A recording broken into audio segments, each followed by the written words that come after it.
Mister Bachchan ఒక్కసారి కాదు repeat audience ఉండే సినిమా, అదొక్కటి విషయం చెప్పి నేను ముగిస్తున్నాను. Thank you so much. అంటే చూడొద్దు వద్దురా అంటే చూస్తాను అన్నాడు, ఎంత దిగింది బయటికి రావడానికి టైం పడుతుంది అంతే. బాగాలేదు, లోపల ఏం లేదు, డొల్ల ఏం లేదు. ఆయన చాలా బాగా చేశారండి, ఆయనది చాలా బాగుంది. డైలాగ్స్ యావరేజ్, రవితేజ కంబ్యాక్ ఉండాలి, కొత్త స్టోరీస్తో ఉండాలి. హరిశంకర్ ఒకటే మాట చెప్తున్నా నేను, రైటింగ్ ఇంప్రూవ్ చేయండి సార్, మీ దగ్గర ఉన్న రైటర్స్ ఇంప్రూవ్ చేసుకోండి, వాళ్ళ మాట వినండి అండ్ కొత్త స్టోరీస్ని ఎంకరేజ్ చేయండి. అంతే, రైటింగ్ డెవలప్ చేసుకోవాలి అంతే. సినిమా తలగానే వచ్చింది నాకు, లిటరల్లీ తలగానే వచ్చింది, లిటరల్లీ చెప్తున్నా. ఆమె మూవీలో నేను ఫస్ట్ షోకి వెళ్తాను నేను ఎప్పుడైనా. నాకు చాలా అంటే చాలా బాధగా ఉంది. అండ్ నెక్స్ట్ ఇంకొకరు మూవీకి వెళ్ళాలనే విధంగా ఉండాలి మూవీస్ ఎప్పుడైనా. సో 300 పెట్టుకొని వచ్చా, literally I'm last the movie, money కూడా లేవు, వెళ్ళిపోవాలి ఇంకా. నేనైతే డిసప్పాయింట్ అయ్యాను. రేడ్ మూవీ రీమేక్ అన్నా కానీ రేడ్ మూవీ రీమేక్ అంతా సెకండ్ పార్ట్లో కనిపిస్తుంది మనకి. ఫస్ట్ హాఫ్ అంతా రేడ్ అనే కాన్సెప్ట్, ఒక ఎంపీని రేడ్ చేయడం అనే కాన్సెప్ట్ ఏదైతే ఉందో అదొక్కటి తీసుకున్నారు. అండ్ అల్లిన స్టోరీ కానీ స్క్రీన్ ప్లే కానీ కంప్లీట్లీ డిఫరెంట్. అండ్ సాంగ్స్ ఒకటి నల్లంచు తెల్లచీర సాంగ్ ఒకటి, ఇంకొక సాంగ్ మాస్ సాంగ్ ఉంది ఫస్ట్ సాంగ్. ఈ 2 సాంగ్స్ చాలా బాగున్నాయి, బట్ ప్లేస్మెంట్ మాత్రం వరస్ట్ అన్న.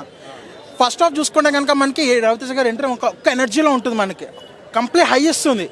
ఆ ఎంట్రీ చూడగానే సినిమా ఒక రేంజ్లో ఉంటుందనే థాట్కి వెళ్ళిపోతాం. అంటే ఫస్ట్ హాఫ్ అయితే మొత్తం పాటలే అన్న, మాటలు తక్కువ పాటలు ఎక్కువ. సేమ్ మనకి మిరపకాయలో హీరోయిన్ కచేరీ ఫ్యామిలీ ఉంటుంది కదా, సునీల్ది ఎట్లా ఉంటుంది సేమ్ అట్లానే ఇందులో సునీల్ పేద సత్య. ఆ ట్రాక్ అంతా హీరోయిన్ ఇంప్రెస్ చేయడము, వాళ్ళ ఇంట్లో పాటలు సేమ్ అంటే సిమిలర్గా తీసాడు, ఆల్మోస్ట్ సిమిలర్ తీసాడు. అంటే అలా ఒకే ఇంట్లో రైడింగ్ అంటే బాగుంది, ఎందుకంటే ఈ కాన్సెప్ట్స్ చాలా బాగుంటాయి. ఇప్పుడు ఫర్ చాలా సినిమాలు ఏంటంటే ఒకటే రైడ్ కాన్సెప్ట్ మీద ఇంకెంతెంత తీస్తారు, ఒక ఇంటెన్సిటీతో వెళ్ళాల్సిన కాన్సెప్ట్ అది. బ్యూటిఫుల్ కాన్సెప్ట్ ఫ్రాంక్గా చెప్పాలి అంటే. బట్ ఏంటంటే మనకి మధ్యలో సాంగ్స్ పెట్టడం వల్ల ఆ చెమ్మక్ చంద్ర వచ్చినప్పుడల్లా ముందాన్ని తీసిపడేసాను ఈ సినిమాల్లోంచి అన్నట్టు అనిపిస్తుంది. అంత క్రింజ్ క్యారెక్టర్ చెమ్మక్ చంద్ర అయితే మాత్రం. ఇంకా మళ్ళీ ఆ ఓల్డ్ సాంగ్ నాయనమ్మ అది లవ్ ట్రాక్ ఒకటి, అంతా క్రింజ్ అనిపిస్తుంది మనకి, చాలా క్రింజ్గా అనిపిస్తుంది. రైడ్ సీన్స్ మాత్రం అందులో ఒక మనకి రవితేజ పవర్ఫుల్ డైలాగ్ సీన్స్ కానీ అవి మాత్రం నెక్స్ట్ లెవెల్ హై ఇస్తాయి. ఎక్కడైతే హై ఇస్తుందో కామెడీస్తో తగ్గిపోతుంది. అక్కడ డాన్స్ ఉంది కానీ కొరియోగ్రఫీ అంత బాగానే ఉంది కానీ నాట్ అట్రాక్టివ్ అండి. ఏదండి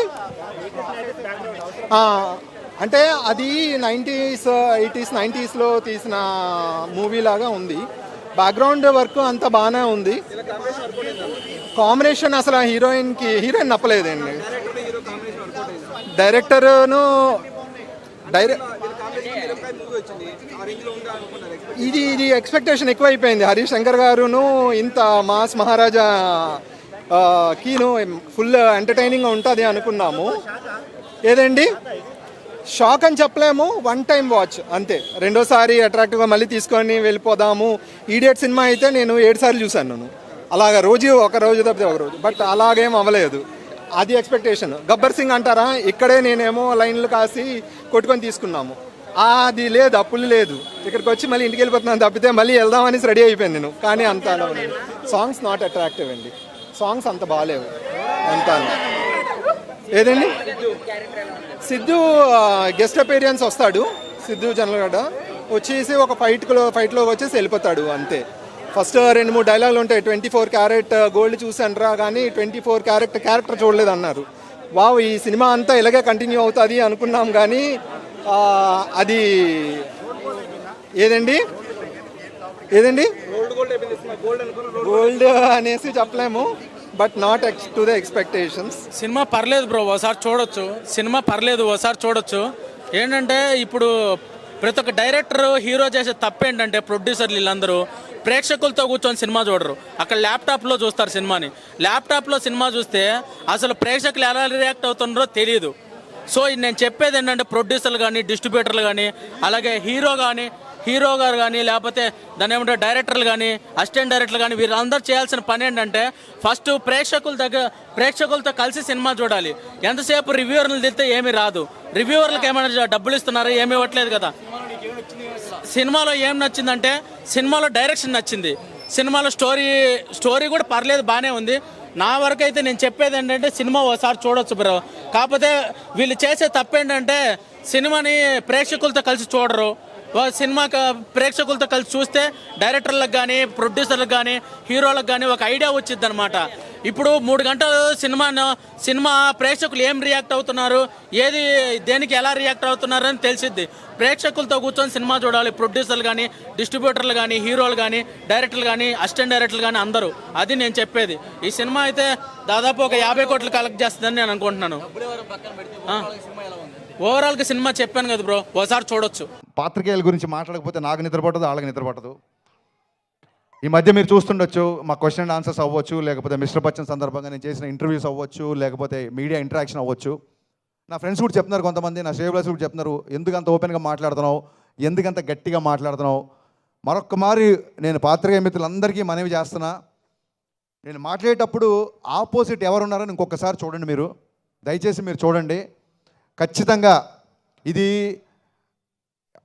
చాలామంది వాళ్ళకి ఏదో కౌంటర్ వేసావు, ఇక్కడ ఏదో పని చేసావు, లేదా ఇక్కడ ఏదో ఒక ఆన్సర్ బాగా చెప్పావు అని చాలామంది చెప్తుంటే మనస్ఫూర్తిగా ఈ స్టేజ్ నుంచి చెప్తాను, నేను వాటిని ఎంజాయ్ చేయట్లేదు. ఎందుకంటే ప్రతిసారి చెప్పినట్టు మీరు వేరు నేను వేరు కాదు. వాటిని ఎంజాయ్ చేయట్లేదు. అవే పంచులు, అవే డైలాగులు, అవే కౌంటర్లు. నాకు సినిమాలు రాస్తే బోలే డబ్బులు ఇస్తున్నారు. సో నేను నా మాటగారితనం చూపించడానికో, నేను ఏదో వాక్చాతుర్యం చూపించడానికో నేను అలా మాట్లాడలేదండి. కేవలం ఆత్మవిశ్వాసం. సినిమాల గురించి రేపు పొద్దున రివ్యూ చెప్తున్నాను కాబట్టి మళ్ళీ నేను మేము బుజ్జగిస్తున్నాను అనుకోవద్దు. రివ్యూలు మీరు ఏదన్నా రాసుకోవచ్చు, మీకు నచ్చిన రేటింగ్ ఇచ్చుకోవచ్చు. దాని విషయంలో అసలు ఎప్పుడూ ప్రాబ్లం లేదండి. ఎక్కడైతే ఒక ఆత్మాభిమానం దెబ్బతింటుందో అలాంటి ఒక 2-3 వ్యక్తులతో మాత్రమే నేను కాస్త ముఖాముఖి ఫేస్ టు ఫేస్ చేసి కొంచెం నేను గట్టిగా వాయిస్ రేజ్ చేయాల్సి వచ్చింది. ఈ విషయం పాత్రికేయ మిత్రులందరికీ తెలుసు. బట్ ఈ సభావేదికగా మళ్ళీ ఒకసారి చెప్తున్నా, సీరియస్గా చెప్తున్నాను, దిస్ ఈజ్ పంచులు వేయడానికైతే నేను మీతో మాట్లాడలేదు. బికాస్ చాలా రోజుల తర్వాత నా సినిమా రిలీజ్ అవుతుంది. This is time for gratitude and not for attitude. వద్దనుకుంటే పంచ్ వస్తుంది, ఇదే ప్రాబ్లం. నిజంగా ఇది పనిచేయాలనుకోవాలి, అలా వచ్చింది. సో మరొక్కసారి పాత్రికేయ మిత్రులందరికీ నేను చెప్పిన విషయం అర్థమవుతుంది అనుకుంటున్నాను, ఆశిస్తున్నాను.